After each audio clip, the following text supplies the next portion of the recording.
Hey, it's me, Raika. Today we're going to have a look at the brand new Awakened hero Gavus, Keeper of Order. Now, this hero is part of the Celestial faction, whereas cloth-based gear is part of the mage class, and this hero's primary role is to provide a significant amount of single target damage either to the boss or chosen enemy hero. Now, this hero is part of a duo. Now, this duo consists of Gavus being the Celestial and Eugene, the Hypergene hero. Now, each of them will have their own complementary abilities, where if you use them together in a single battle formation, their abilities will be more effective, whether they will be able to deal more damage or be more effective through their various other abilities that they may have. So let's have a look at this hero's ultimate ability. Orders ruling. Now, this hero will have three components, as we can see over here, which will be constantly active throughout the duration of battle. So let's have a look at them. The first one over here is Rebirth is inviolable. No damage can be dealt during Gavus's entering to the battlefield.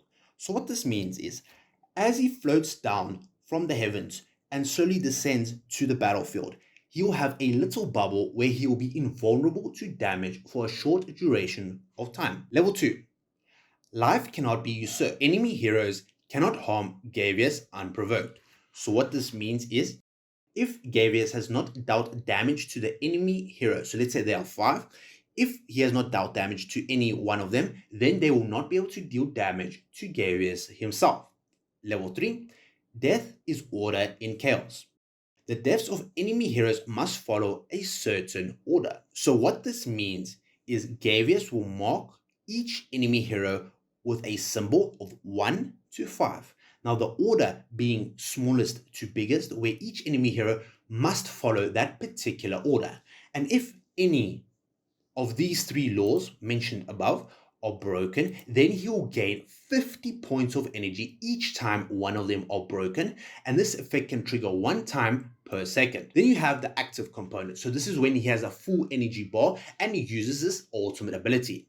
Gavus invokes Order's Punishment, dealing 3 hits of damage for 250% of his attack rating to the enemy with the highest cumulative damage. So these will be 3 little orbs that will continually strike one target. When fighting with Eugene, this is the counterpart, he deals 3 hits of additional AoE damage for 200% of Eugene's attack rating. The scales of balance sense the battlefield order every 3 seconds, and Gavus' normal attacks change based on the cumulative damage dealt by both sides. If allies deal higher damage, the azure bead lights up. Otherwise, the ochre bead lights up. So, as we can see over here, each of them have unique effects. The ochre bead, normal attacks heal the weakest allied hero for 160% of his attack rating. Azure bead, normal attacks deal damage to the enemy hero with the highest cumulative damage for 160% of his attack rating. So those are all the unique effects that his ultimate provides right over here. Let's have a look at the level 2. Orca Beads increases the defense of the weakest allied hero by 35% for 3 seconds. Azure reduces the defense of the enemy hero with the highest cumulative damage by 35% for 3 seconds. And level 3 upgrade, Orca Bead recovers 20% lost to the weakest allied hero, and the Azure Bead deals additional damage to the enemy hero with the highest cumulative damage for 20% of Gavus' max health. And this cannot exceed 300% of his attack rating. So as we can see here, he can do a significant amount of single target damage from just his ultimate ability. So let's have a look at his next skill over here. Rebirth is inviolable. At the start of battle, Gavus slowly descends from above and cannot be targeted. Damage dealt by enemies and allies is significantly reduced. So as we can see over here, it is reduced by 90%. During Gavus' entrance, when an allied hero takes damage, Gavus gains 50 energy points, up to 600 points. So this is a significant amount of energy that he can gain initially as soon as he enters battle. Level 3, after Gavus enters, the energy recovery of the enemy hero with the highest cumulative damage is reduced by 70% for 10 seconds. So this is a massive debuff that he can acquire and apply to the enemy hero. The level 4. After Gavus enters, if an allied hero's health is lower than their counterpart, so counterpart is the enemy that they are facing directly opposite, they gain a shield equal to the difference in health, no lower than 300%, 350% of his attack rating, and no higher than 600% of his attack rating. If there is no enemy counterpart, or the counterpart dies during Gavus' entrance, the allied hero gains a shield worth of 350%. And the level 5 upgrade, after Gavus enters, he imposes his punishment on the enemy hero with the highest cumulative damage, causing them to lose health in 3 stages. Each stage is equal to 70% of the damage the enemy has dealt during Gavus' entrance. Can be no lower than 300% of his attack rating and no higher than 500% of his attack rating. So let's have a look at his next ability over here. Life cannot be usurped. When an allied hero takes damage from an enemy hero, other than the one directly opposite them, damage is reduced. So this is reduced by 15%. The level 2 increases to damage reduction when allied heroes take damage from an enemy other than the one directly opposite them, and grants the allied hero additional energy each time they take damage. So the damage reduction is increased further to 30%, so this is double, and also the allied hero gains more energy each time they take damage. So this effect can be triggered up to 2 times every 1 second. And the level 3 upgrade, when an allied hero takes damage from an enemy hero other than the one opposite them, it triggers Gavus' punishment. So this is the single target hit, dealing additional health loss to 150% of his attack rating, and each allied hero can trigger Gavus' punishment up to 1 time every 2 seconds. So the next one over here, Death is Order in Chaos. So this is the mark ability that I mentioned, where each enemy hero is marked with a number 1 to 5. After Gavus enters, he determines the order based on the enemy's cumulative damage, with the highest ranked hero as the first, or number 1.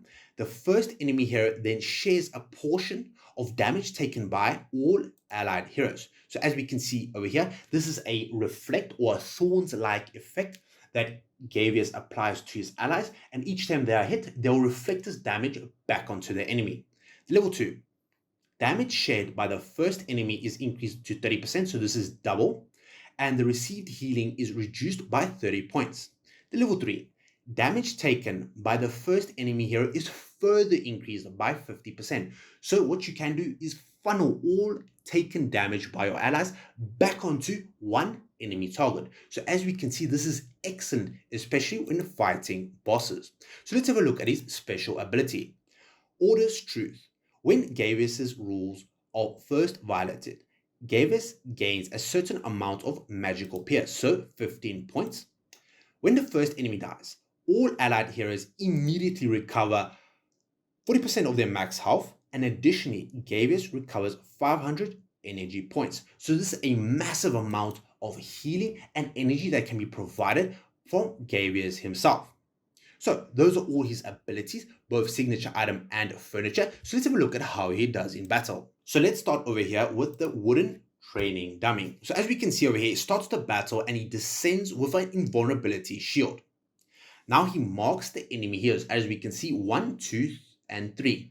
Now he'll continue to focus his damage on this particular hero. As we can see, he's blessing his allies, healing them for a bit, increasing their defense. This is represented by the shield.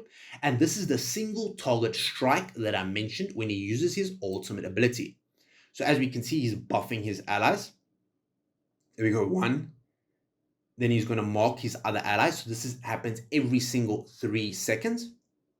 So let's have a look at his ultimate once again. So he charges up and he one-shots the enemy heroes. So let's have a look at how he does at a much higher level deficit.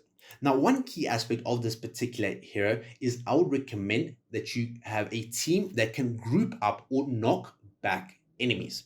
The reason for this is each time he marks these particular enemy heroes, being 1 to 5, this can supercharge the amount of energy that this hero will gain.